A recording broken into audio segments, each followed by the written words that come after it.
everyone, welcome back to Know Your Bible. I'm Reverend Birgit Goodrow, and today we're going to study Exodus chapter 12, part 1. So this chapter is a very long chapter. It's going to be in 3 parts, so we're going to study this for 3 weeks. Last week in chapter 11, God was giving Moses and the people of Israel instructions. Back then, the firstborn was very important. The firstborn would carry on the traditions of the family and also the business. If there was a family business or trade, they would carry that on. And Pharaoh also had a firstborn that would eventually be on the throne when he isn't there anymore. So let us read together verse 1 and 2 in chapter 12. Exodus 12, verse 1 and 2. Now the Lord spoke to Moses and Aaron in the land of Egypt, saying, This month shall be your beginning of months. It shall be the first month of the year to you.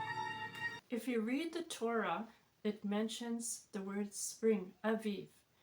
So we assume, because it's mentioning the word spring in this chapter, that the Passover happened in the springtime. The Passover requires a lamb, and there is no redemption without the lamb.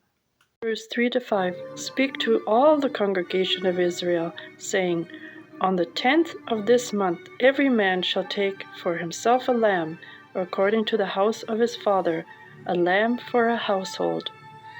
And if the household is too small for the lamb, let him and his neighbor next to his house take it, according to the number of the persons. According to each man's need, you shall make your count for the lamb. Your lamb shall be without blemish, a male of the first year. You may take it from the sheep or from the goats. God was giving his people precise instruction. And this is how it went. Some families were small, like with 2 or 3 people, or maybe a single widow or a single person, and beside them would be a family of 5 or 6. So God was saying, you get together with the family. If you are only a few people, get together with your neighbor family, and then you will together celebrate and eat the lamb together, because eating a whole lamb is a lot of meat, and God knew that 2 people, even 3 people, would not be able to eat the lamb. First of all, they had to guard the sheep, and it had to be a 1-year-old. And so this lamb was to be slaughtered, it says in the Hebrew, not just kill, but slaughter. The blood of the lamb was very important for redemption and for the Passover. And when we look at Jesus, he was actually also slaughtered. In the English Bible, it mentions that they get together at twilight, but actually in Hebrew, it mentions to get together at the end of the day, as soon as the sun goes down. 6 and 7. Now you shall keep it until the 14th day of the same month. Then the whole assembly of the congregation of Israel shall kill it at twilight. And they shall take some of the blood and put it on the 2 doorposts and on the lintel of the houses where they eat it. So the instruction was, whatever door that the family was eating the meat, so not every door was smeared with the blood of the lamb, just the doors where the family was having the feast and eating the meat of the lamb. And they had to smear the door posts on the right and the left, and the lintel part, like the top part of the door, had to be smeared also. And they had to eat the meat in darkness. That means when the sun went down, that's when they started eating the meat. Verse 8 and 9. Then they shall eat the flesh on that night, roasted in fire, with unleavened bread, and with bitter herbs they shall eat it.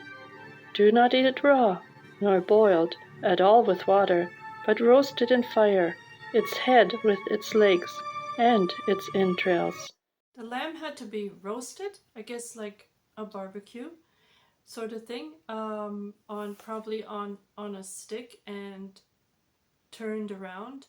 It was not allowed to be cooked in water or any other way. It had to be roasted.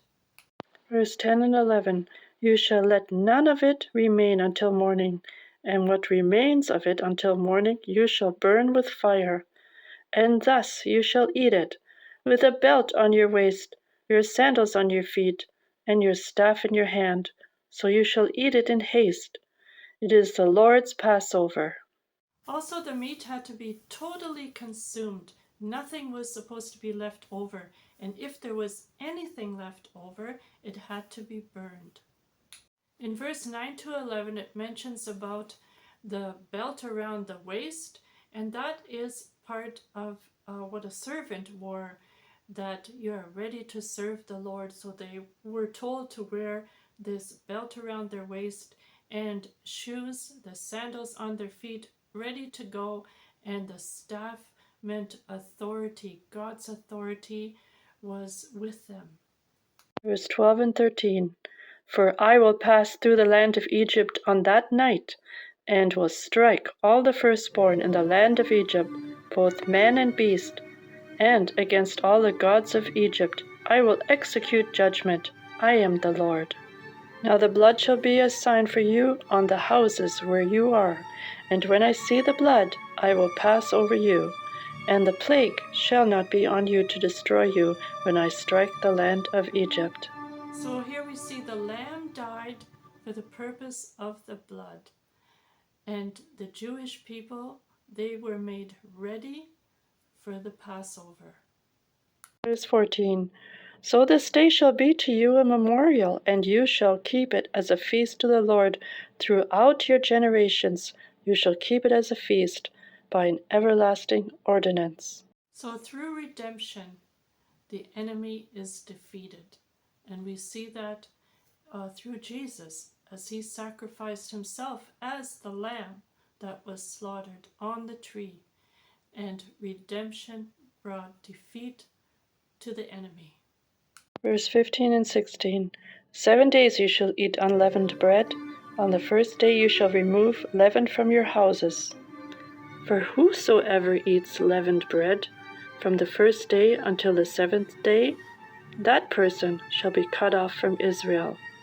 On the first day there shall be a holy convocation, and on the 7th day there shall be a holy convocation for you. No manner of work shall be done on them, but that which everyone must eat, that only may be prepared by you. The unleavened bread had to be pure. It could not have any yeast or leaven or anything impure in it. And they had to take care of this bread that it doesn't become leavened bread. It just had to be unleavened bread, pure from anything else. 17 and 18. So you shall observe the feast of unleavened bread, for on this same day I will have brought your armies out of the land of Egypt. Therefore you shall observe this day throughout your generations as an everlasting ordinance. In the first month, on the 14th day of the month, at evening, you shall eat unleavened bread until the 21st day of the month at evening. In this unleavened bread is a message for us today. And Dr. Brew Corman made a quote I'd like to read to you, and I think it is a very important quote.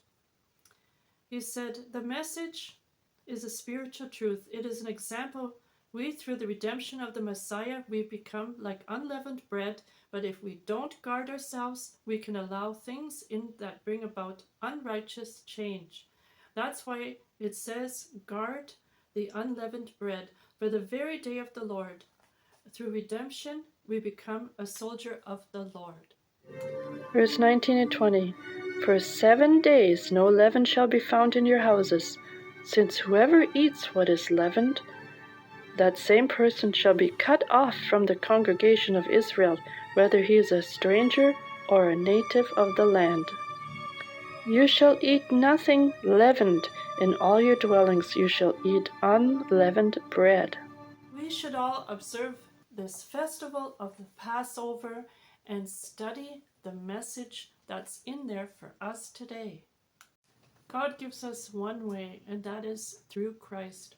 And we need to guard ourselves, put on the whole armor of God, so that we do not become poisoned from the enemy, so that we will be ready when Christ returns.